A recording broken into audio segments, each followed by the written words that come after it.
Hi everybody, and welcome to another Make Sense video tutorial. This one is very urgent and goes out to all parents. I was a psychology graduate I should say, from University of British Columbia and Thompson Rivers University in Canada. Anyways, and this one is urgently titled How to Save Your Children. And this is based on ongoing experiments in child rearing of my own with some very positive results to be noted and shared.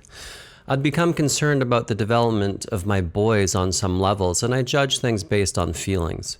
Usually I can feel if something is working or not, and you can see it in the eyes of your kids too.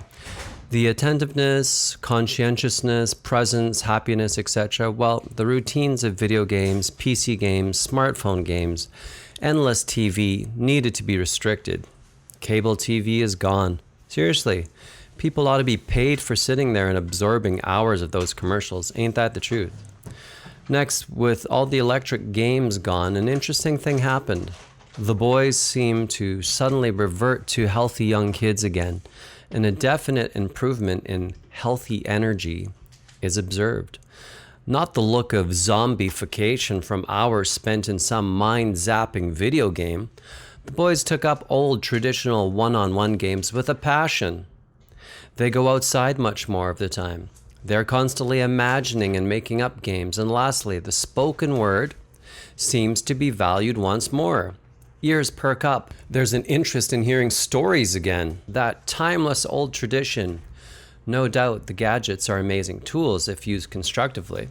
I love audiobooks myself, but time limits definitely need to be in place in my view of things.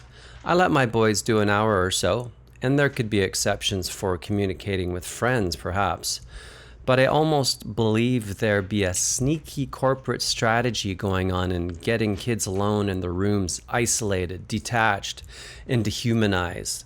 Psychologically speaking, when people are alone, they are far easier to influence and manipulate, so be aware. Nothing will ever surpass real connections with nature and other people. And meditations, of course, especially those spiritual connections if you're lucky enough to find them. Good luck. And feel free to visit my website if you'd like to, bondegi.com, right there. And go ahead and leave questions or comments if you like. All right, take care.